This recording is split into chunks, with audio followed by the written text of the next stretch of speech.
जो मांग आप लंबे वक्त से कर रहे थे या जो नैरेटिव आप एक लंबे वक्त से बनाने की कोशिश कर रहे थे, आज तो अरविंद केजरीवाल ने एक तीर से आपको चारों खाने चित कर दिया है, धराशायी कर दिया है, सारे नैरेटिव ध्वस्त कर दिए हैं। प्रीति जी, मुझे बड़ा आश्चर्य है। प्राची जी, सॉरी, हमने नैरेटिव नहीं बनाया।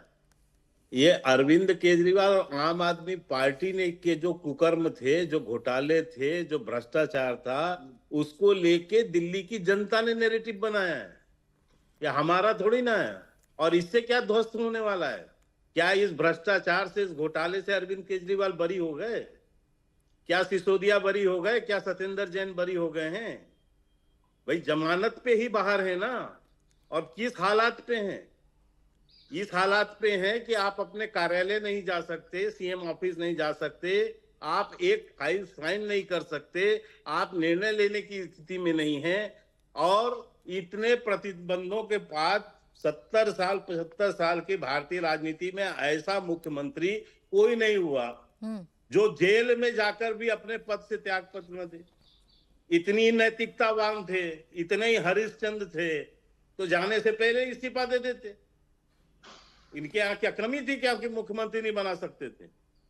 लेकिन ये जो नैरेटिव इन्होंने अपने घोटाले और अपने भ्रष्टाचार से जनता के बीच बनाया, उसके लिए ये प्रताड़ित हो रहे हैं। दूसरी बात, अभी ये कह रहे थे कि मैं चुनाव में जाऊंगा, आप ईमानदार हो तो मुझे वोट देना। जब 20 दिन की ये पेरोल पे आए थे बाहर पे, तो यही भाषण दिया था ना लोकसभा चुनाव में कि जनता एक वोट, एक वोट की चोट।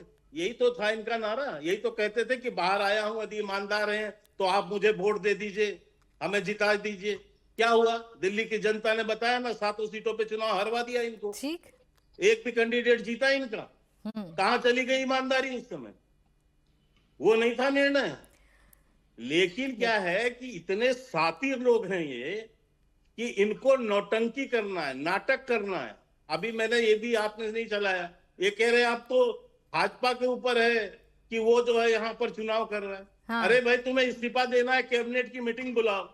इस्तीफा कैसे दोगे? कैबिनेट की मीटिंग बुलाओ, मीटिंग बुला के इस्तीफा दो। ठीक है, फिर सरकार बनानी है तो फिर बात करो, किसी को सीएम बनाना है तो उसको तय करो। लेकिन के शर्मा जी, अब देखिए, जब इस्तीफा नहीं देते थे अरविंद केजरीवाल जी तो आप कहते थे इस्तीफा नहीं देते हैं। बेल नहीं मिलती थी तो आप कहते थे देखिए ये कट्टर ईमानदार वाली छवि कितनी बेईमान हो गई है कि बेल नहीं मिलती। अब बेल भी मिल गई, अरविंद केजरीवाल ने इस्तीफा भी दे दिया। एक के बाद एक जितने भी आपकी तरफ से अटैक किए गए थे उन सबका जवाब तो अरविंद केजरीवाल दे ही रहे ना। अब इससे बड़ा क्या हो सकता है कि वो खुद मुख्यमंत्री पद से हट रहे हैं? ऐसा है, यहाँ वाजपेयी साहब भी बैठे हैं और एक आध को यदि आप विधि विशेषज्ञ होते तो वो भी बता। बेल एक संवैधानिक अधिकार है प्राचीन। बेल लेना एक संवैधानिक अधिकार है जो हर अपराधी के लिए। उसमें एक अपराधी केजरीवाल भी है।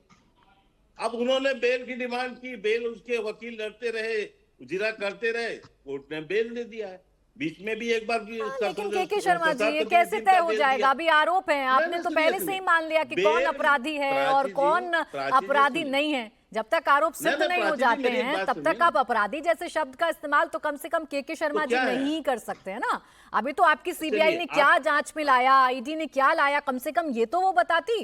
कोर्ट ने क्या कहा कि अपनी छवि सुधारनी चाहिए सीबीआई को। एक मिनट सुन लीजिए। ये जीरा अच्छा होता कि आप न्यायालय में करवा लेते।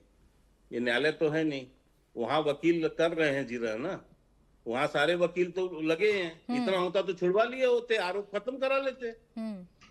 आरोपी है ना, इसीलिए 6 महीने जेल में रहे ना। आरोपी और अपराधी होने में अंतर होता है। खैर, अब बात कर लेते हैं आम आदमी पार्टी के प्रवक्ता से। आप उसको थोड़ा और अच्छा चलिए, ठीक है, अच्छा ठीक है, मैं आपकी बात समझ गई के शर्मा जी।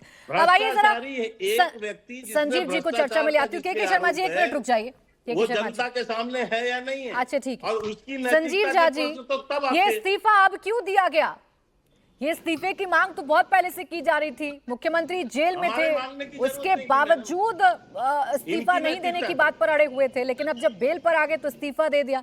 ये जरूरी है या मजबूरी है आम आदमी पार्टी की? देखिए, मुझे लगता है कि भारतीय जनता पार्टी तानाशाही की सारी चरम सीमा पार कर ली।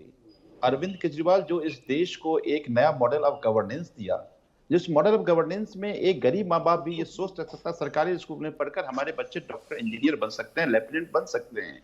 अगर आप गरीब हैं तो भी आपका अच्छा इलाज हो सकता है, प्राइवेट में इलाज हो सकता है। ये तमाम तरह के मॉडल दिए।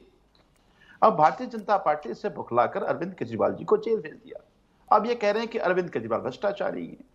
के शर्मा जी को नहीं पता अरविंद केजरीवाल जी के बारे में। अरविंद केजरीवाल इनकम टैक्स के कमिश्नर रहे। अगर भ्रष्टाचारी होते तो लाखों करोड़ रुपए वही कमाते। 97 में नौकरी नहीं, 97-98 में नौकरी छोड़ करके सुंदर नगरी के झुग्गी में नहीं रहते वो। और 49 दिन की सरकार में सत्ता, पहली बार मुख्यमंत्री बन रहे थे। कौन सत्ता छोड़ रहे थे? कलर की नौकरी छोड़ने वाले। इनके अभी बीजेपी के एक नेता हरियाणा में कह रहा है कि मैं मुख्यमंत्री पद का दावा कर रहा हूं, अपने आप दावा कर रहा है। तो ये भला क्या चाह रहे हैं? निस्वार्थ क्या होता है, त्याग क्या होता है? 49 दिन में सरकार छोड़कर आ गए थे। कौन कलर की नौकरी कोई नहीं छोड़ता। तो मुझे ये लगता है, देखिए भारतीय जनता पार्टी ने एक ट्रेंड शुरू किया था और शुरू किया झारखंड से, कि झारखंड के सीएम को पहले अरेस्ट कर लिया और जो ही अरेस्ट हुए उससे पहले इस्तीफा दे दिए। अब लगा ये खेल, इनको लगा खेल तो बड़ा आसान है, सभी सीएम को जेल भेजो, इस्तीफा दिलवाओ, फिर पार्टी तोड़ दो, पार्टी खत्म कर दो। अरविंद केजरीवाल ने इनके खेल को साकार नहीं होने दिया, इनकी चालाकी चली नहीं। अरविंद केजरीवाल को जेल भेजे। अरविंद केजरीवाल जी ने कहा कि इलेक्टेड सीएम को अगर जेल भेजोगे तो सरकार जेल से चलेगी।